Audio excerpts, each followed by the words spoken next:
यहाँ पर हम लोग सर्कल के कुछ प्रॉपर्टीज के विषय में जानेंगे। यहाँ पे हम सर्कल के थ्योरम के जो भी प्रॉपर्टीज होते हैं वह जानेंगे। हम यहाँ पे उसको प्रूव नहीं करेंगे, बस उसके प्रॉपर्टीज के विषय में जानेंगे। तो सबसे पहला जो थ्योरम है वह बोल रहा है कि अगर स्ट्रेट लाइन को हम सेंटर ऑफ सर्कल से ऐसे ड्रॉ करेंगे कि वह कॉर्ड को दो बराबर भागों में बांट दे, तो वह जो लाइन होता है वह हमेशा कॉर्ड के साथ 90 डिग्री का एंगल बनाता है। यानी कि अगर ये सेंटर ऑफ सर्कल है, यहाँ से एक लाइन हम ड्रॉ करेंगे जो इस कॉर्ड को दो बराबर भागों में बांट दे, तो यह जो लाइन होगा वह कॉर्ड के साथ 90 डिग्री का एंगल बनाएगा। यानी कि अगर AC बराबर CB है, AC बराबर CB है, तो यहाँ पे जो OC होगा वह परपेंडिकुलर टू होगा AB। यानी OC जो होगा वह 90 डिग्री का एंगल बनाएगा। यानी कि सिंपल सा बात है, क्या हो जाएगा कि अगर OC इस लाइन को बाइसेक्ट कर रहा है तो OC हमेशा यहाँ पे 90 डिग्री का एंगल प्रोड्यूस करेगा। उसी तरह यहाँ पे इसका उल्टा, अगर हम सेंटर ऑफ सर्कल से एक परपेंडिकुलर ड्रॉ करते हैं, यानी कि OC परपेंडिकुलर टू AB, ऐसे अगर हम ये ड्रॉ करते हैं, यानी यह कॉर्ड है, इस पे हम सेंटर ऑफ सर्कल से यहाँ पे परपेंडिकुलर अगर ड्रॉ करते हैं तो क्या करेगा, हमेशा ये जो कॉर्ड है इसको दो बराबर भागों में बांटेगा। यानी कि AC बराबर CB, यानी कि यह इस कॉर्ड को बाइसेक्ट करेगा। इसके बिल्कुल उल्टा ये है।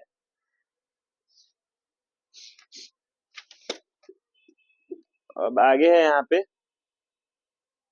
Equal chord of a circle are equidistant from the centre. यानी कि कोई भी ऐसा सर्कल है जिसमें अगर हम लोग दो इक्वल कॉर्ड बनाए हैं, तो वह जो सेंटर ऑफ सर्कल से है वह बराबर डिस्टेंस पे होता है, यानी इक्वल डिस्टेंस पे होता है। यानी कि AB और CD दो कॉर्ड है और दोनों आपस में इक्वल है। तो यानी अगर हम यहाँ पे स्टेटमेंट लिखे AB बराबर अगर CD है, तो यहाँ पे क्या होगा कि OP बराबर OQ होगा। यानी कि OP बराबर OQ होगा। यानी कि दोनों कॉर्ड इक्वल है तो दोनों कॉर्ड सेंटर से इक्वी डिस्टेंस होगा, इक्वल डिस्टेंस होगा।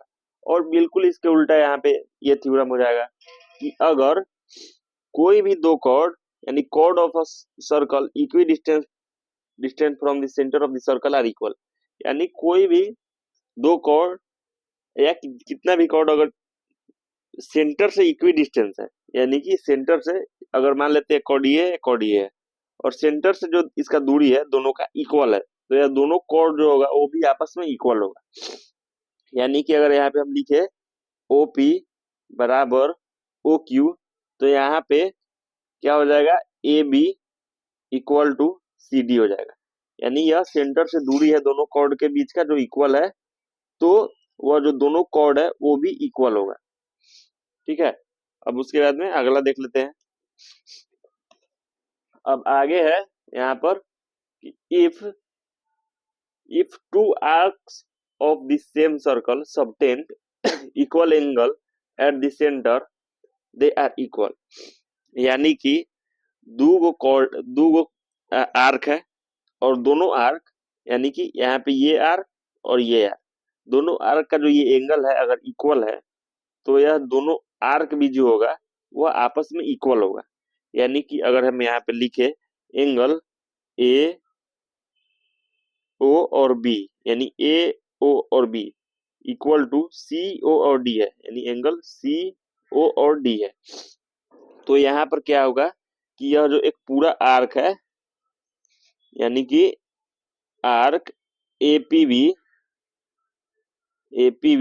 इक्वल टू आर्क CQD हो जाएगा, आर्क CQD।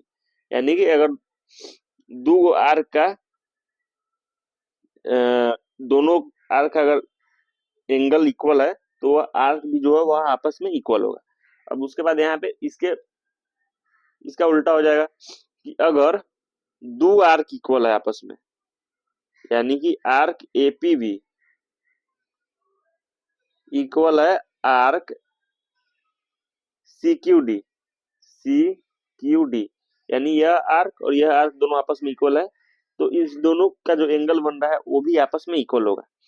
यानी angle A O B, A O B equal to angle C O D. यानी कि ये इतना थ्योरम हम बस इसका स्टेटमेंट बताए हैं या एक बस प्रॉपर्टीज बताए हैं, इसको हम आगे प्रूफ करेंगे।